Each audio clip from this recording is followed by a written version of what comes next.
لله رب العالمين. اللهم صل وسلم على سيدنا ومولانا محمد مفتاح باب رحمة الله عدد ما في علم الله، صلاة وسلاما دائمين بدوام ملك الله وعلى آله وصحبه ومن والاه، ولا حول ولا قوة إلا بالله العلي العظيم. أما بعد.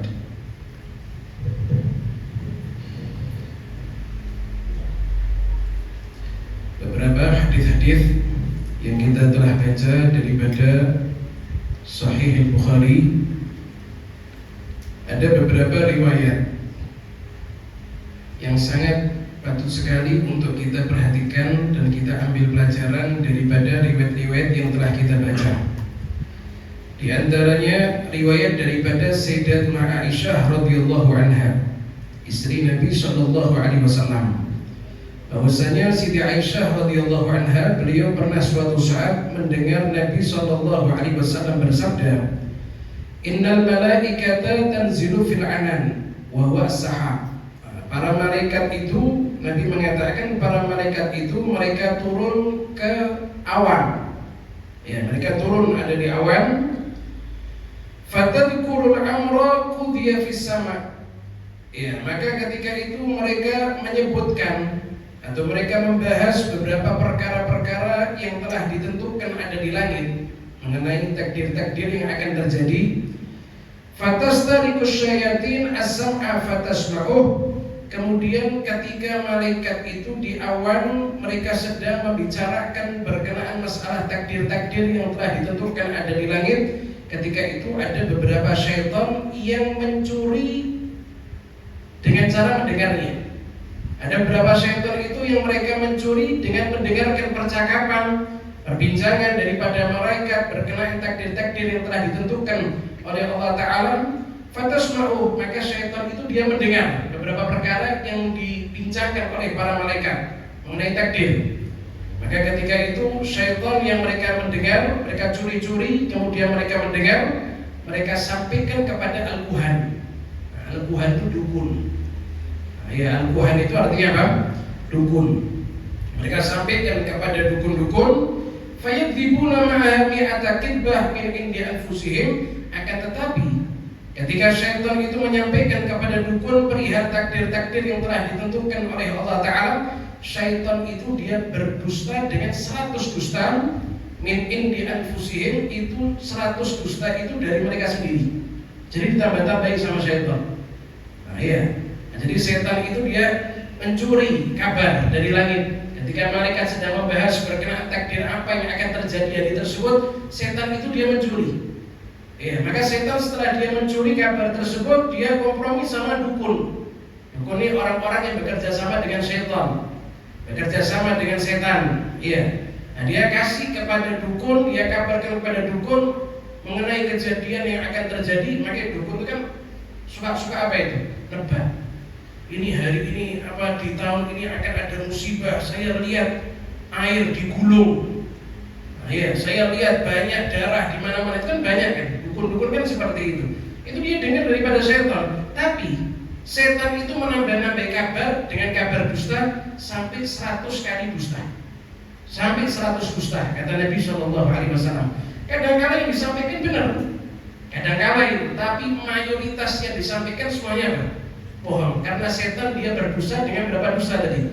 100 kali dusta. Nah, ya, jadi hati-hati, jangan percaya sama dukun. Dukun itu orang yang dia kerja sama setan. Setan itu dia mencuri kabar dari malaikat yang sedang membicarakan mengenai takdir apa yang telah Allah Ta'ala tentukan. Tapi setan dia berdusta dengan 100 dusta mengenai kabar-kabar tersebut. Nah, ini menjelaskan kepada kita bagaimana itu setan itu adalah tujuannya murni untuk mengganggu daripada anak cucu Nabi Allah Adam alaihissalam. Kemudian juga dikatakan, ya, berkenaan bagaimana itu bahwasanya para malaikat itu mereka mencatat orang-orang yang dia menghadiri sholat Jumat. Ya, Nabi Shallallahu Alaihi Wasallam beliau mengatakan, ketika telah ada atau telah datang itu hari Jumat, maka ketika itu para malaikat itu berdiri ada di depan pintu masjid. Ya, malaikat itu berdiri ada di depan pintu masjid. Yaktubunal awal fal awal. Malaikat berdiri di depan pintu masjid mencatat setiap orang pertama yang datang. fal awal kemudian orang setelahnya. Satu persatu dicatat sama malaikat. Nah, jadi setiap orang datang ke masjid untuk sholat Jumat itu absensinya malaikat sendiri yang absen. Dicatat sama malaikat. Iya. Nabi katakan, fa idza jalasa imam tawaw suhuf. Ketika imam itu sudah duduk, ya maknanya imam itu dia sudah ada di atas mimbar, dia sudah naik ke atas mimbarnya, tawaw suhuf, maka catatan malaikat yang dipakai untuk mencatat siapa saja orang yang datang ke masjid untuk melaksanakan sholat Jumat itu ditutup sama malaikat. Wajah yastami'una dzikir, malaikat dia mendatangi atau masuk ke dalam masjid yastami'una dzikir untuk mendengarkan khutbah-khutbah yang disampaikan oleh seorang khatib. Nah, maknanya seseorang itu ketika dia datang untuk melaksanakan sholat Jumat dicatat sama malaikat, disebut namanya, ditulis. Kalau bahasa sekarang absen, diabsen sama malaikat. Tapi absennya malaikat ini berhenti sampai kapan? Sampai imam itu naik ke atas mimbar. Jadi kalau sudah khatib itu sudah berdiri di atas mimbar, catatan itu ditutup sama malaikat, malaikat masuk mendengarkan khutbah yang disampaikan. Maknanya orang kalau dia datang sholat Jumat dalam keadaan imam sudah di atas mimbar, maka dia tidak dicatat oleh siapa ini? Oleh malaikat. Ya, jangan sampai datang sholat Jumat itu dalam keadaan telat. Imam sudah naik ke atas mimbar, kita baru datang ke dalam masjid. Itu catatan malaikat sudah apa ini? Ditutup sama malaikat. Dia tidak mendapatkan absen kalau dia masuk ke dalam masjidnya Allah untuk melaksanakan sholat Jumat. Dia billah min dzalik. Kemudian juga ada satu riwayat yang mana riwayat ini menjelaskan bagaimana itu kemuliaan daripada Sayyidatuna Aisyah radhiyallahu anha. Bahwasanya Nabi sallallahu alaihi wasallam beliau pernah berkata kepada Siti Aisyah, "Ya Aisyah, hadza Jibril yaqra'u 'alaiki salam." Wahai Aisyah, ini Jibril mengucapkan salam kepada kamu.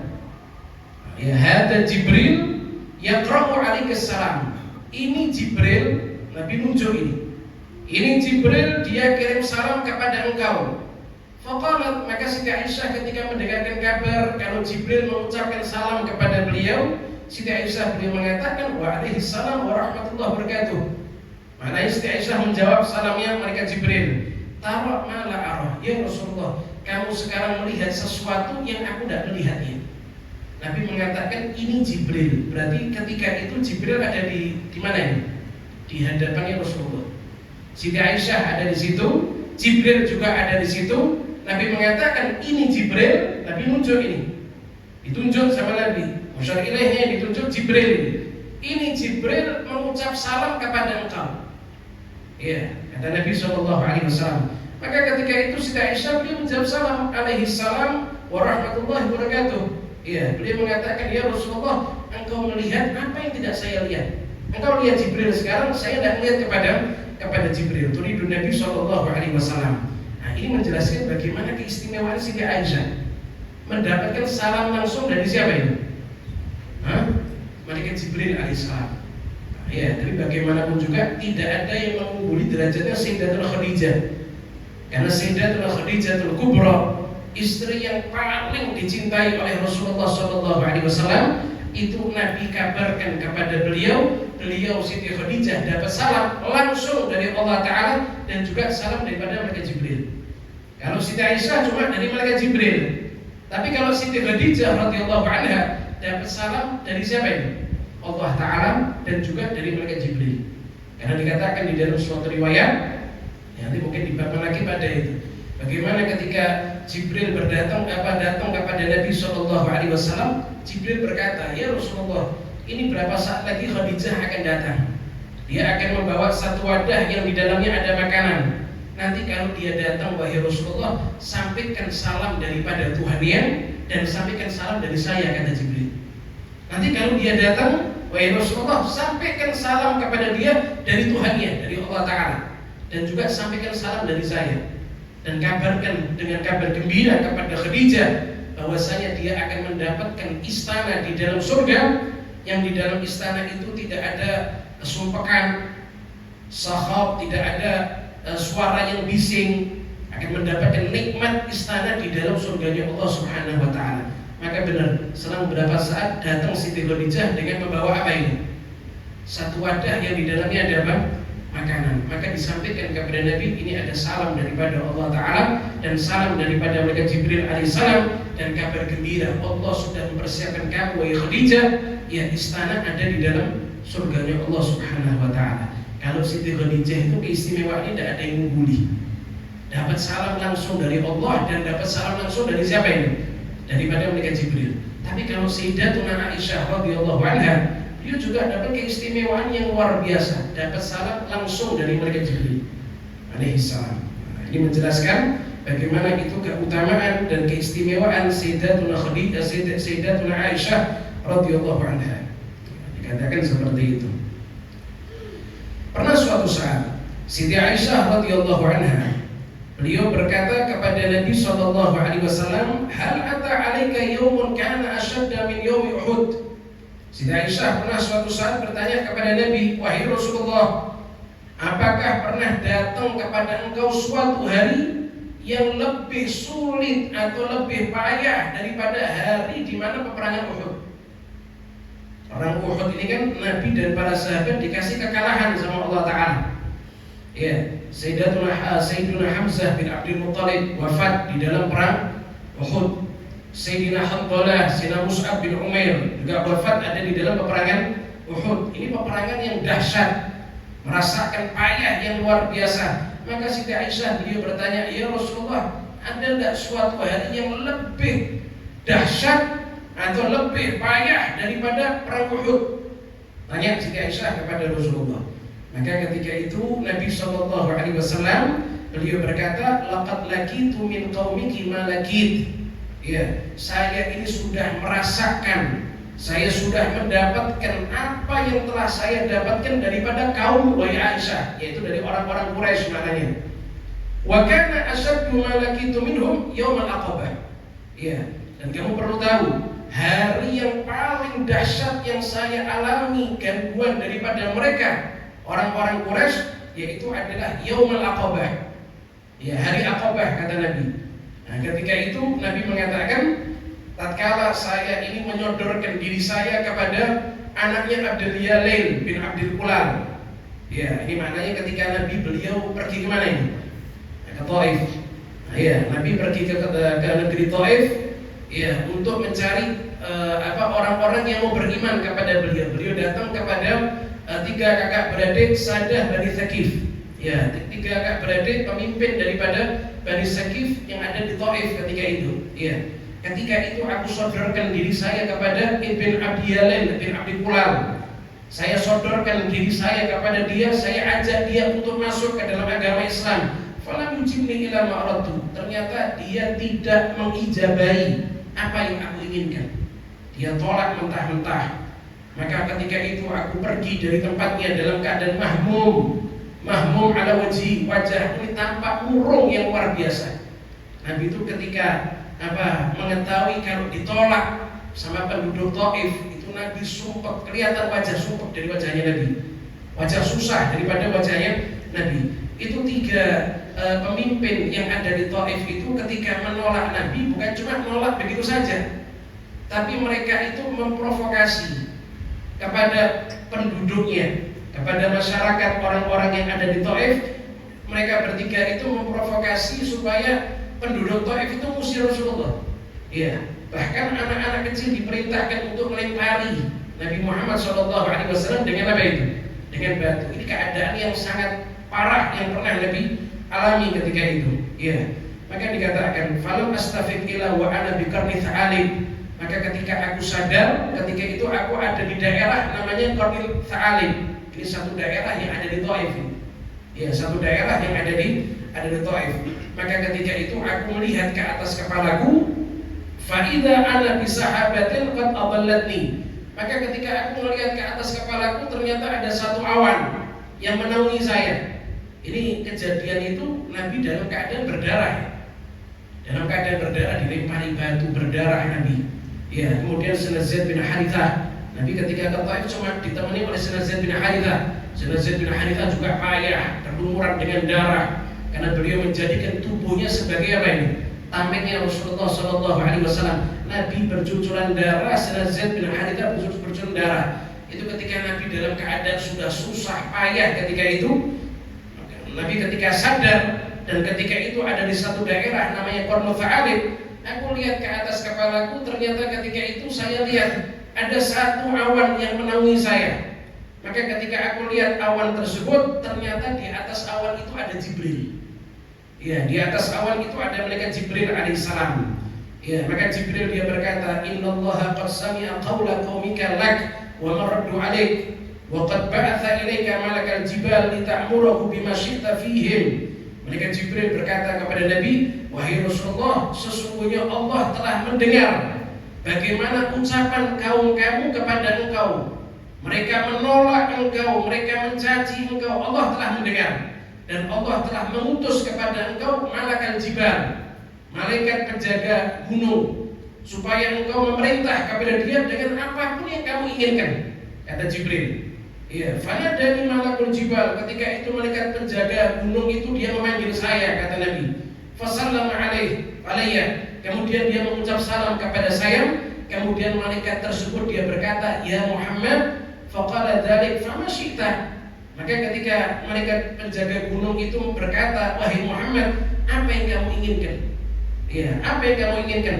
"In syi'ta an udbiqa alaihimul akhshabain." Maka malaikat tersebut dia mengatakan, "Kalau engkau ingin wahai Muhammad, aku akan menggulung atau akan menimpakan dua gunung besar ini kepada mereka, kepada orang-orang Taif, ya, kepada pemimpinnya dan juga kepada penduduk kota Taif yang mereka sudah betul-betul kurang ajar kepada Nabi Shallallahu Alaihi Wasallam." Ini Nabi bercucuran darah, ini payah luar biasa, mahmum, wajahnya itu tampak murung, payah luar biasa. Tapi bagaimana ketika malaikat penjaga gunung memberikan tawaran, "Kalau kamu ingin dua gunung ini aku timpakan kepada mereka, akan aku timpakan wahai Muhammad."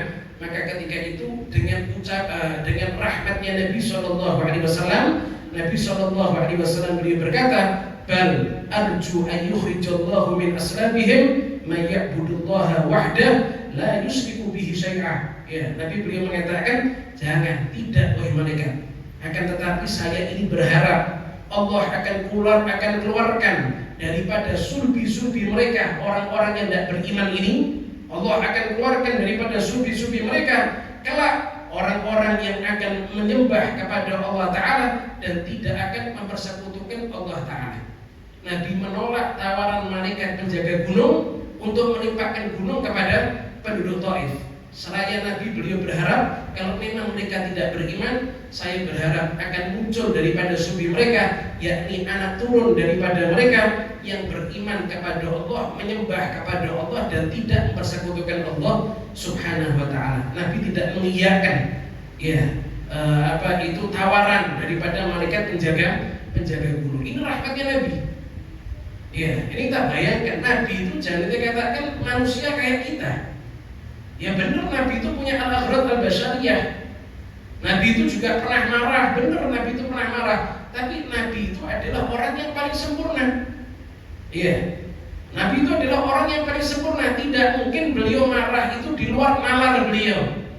Tidak mungkin beliau itu marah melebihi daripada akal beliau. Tidak, Nabi tidak seperti itu. Nabi tidak marah ketika itu. Ini kalau kita, ya kita minta timpakan lekas tuh orang-orang ajar semuanya itu. Kalau kita timpakan lekas nih orang-orang kurang ajar, kelewat batas, Nabi saja dilempari batu. Kalau kita seperti itu. Tapi Nabi tidak mengatakan seperti itu. Tidak. Saya berharap akan muncul dari sulbi mereka anak turun yang kelak beriman kepada Allah Subhanahu wa Ta'ala. Itu kalau Nabi iyakan, maka kota Taif sudah hilang sekarang. Penduduknya sudah tidak ada ketika itu. Tapi karena Nabi tidak mengiyakan ajakan atau tawaran daripada malaikat, maka subhanallah ternyata muncul orang-orang yang beriman kepada Allah. Ternyata ayahnya mereka adalah orang-orang yang ikut melempari Rasulullah tadi. Ya, ternyata muncul anak-anak keturunan dari mereka yang datuk-datuk mereka termasuk yang mencaci Rasulullah ketika itu. Itu kalau Nabi iyakan, tidak akan muncul anak-anak yang beriman kepada Allah Ta'ala. Ini menjelaskan bagaimana rahmatnya Nabi Shallallahu Alaihi Wasallam. Nah, ini penting.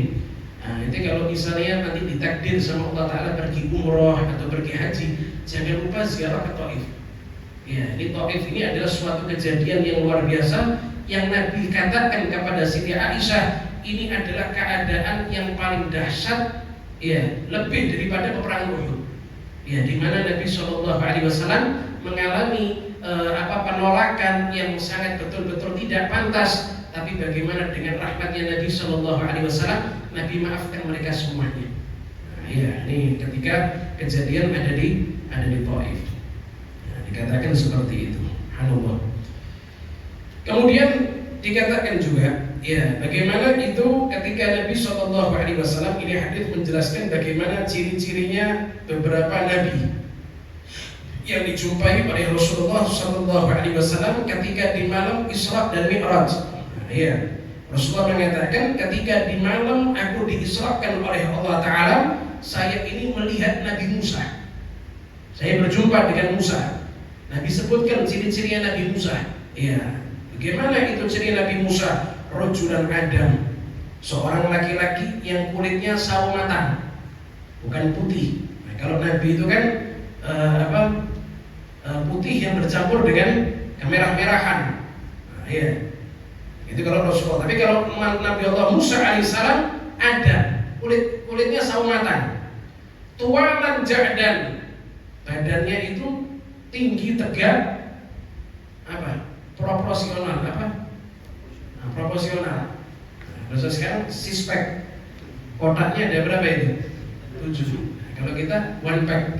Nah, ya, kita cuma satu, bundar satu gitu. Nah, ya. Nabi Allah Musa itu badannya seperti itu, gagah gitu ya. Gagah Nabi Allah Musa alaihissalam.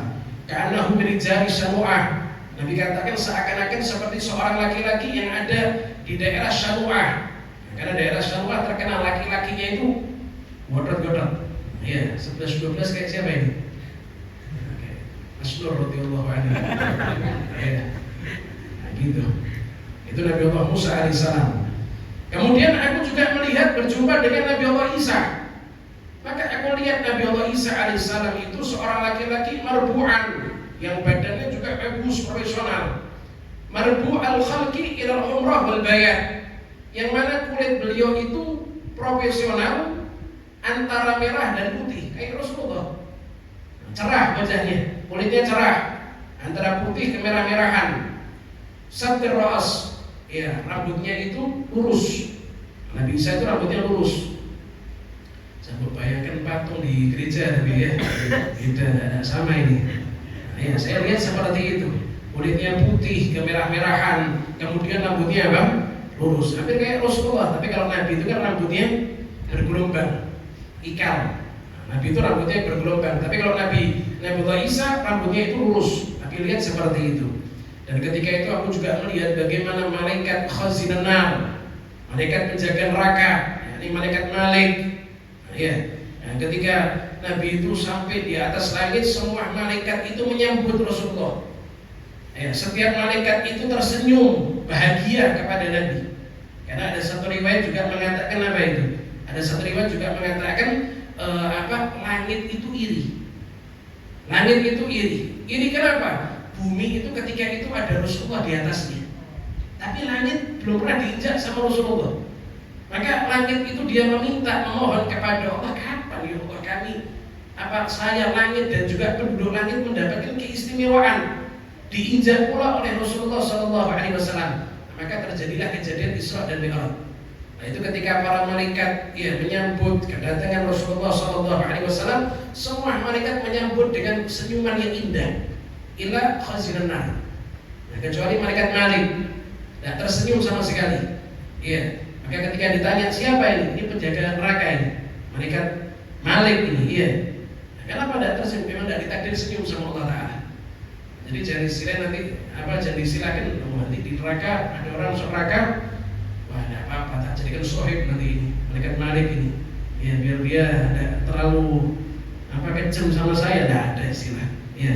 Malik tidak bisa tertawa dia. Nabi berjumpa dengan malaikat Malik. Nabi juga melihat bagaimana itu neraka. Maka Nabi katakan, "Ittalaqtu fil jannah fara'aitu aktsara ahliha al-fuqara."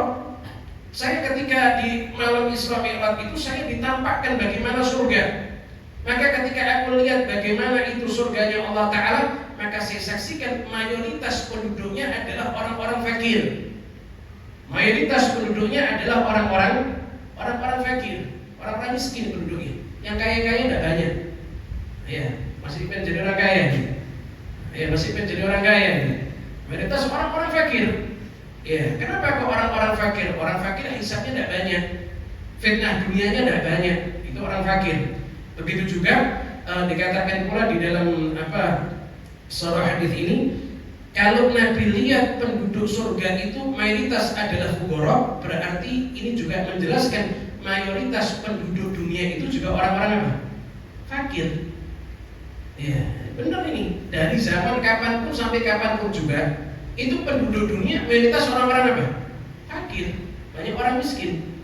Ya. Makanya penduduk surga nantinya itu mayoritas penduduk surga adalah orang-orang fakir, orang-orang miskin.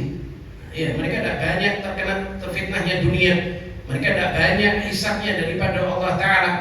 Nah, tapi kata Nabi, ketika aku ditampakkan bagaimana neraka, fara'aitu aktsara ahliha an-nisa. Ketika aku lihat bagaimana itu nerakanya Allah Ta'ala, maka saya dapatkan ternyata mayoritas penduduk neraka yaitu adalah daripada golongan wanita. Ya, kenapa kok golongan wanita? Maka di dalam riwayat yang lain Nabi mengatakan yang furna asyil.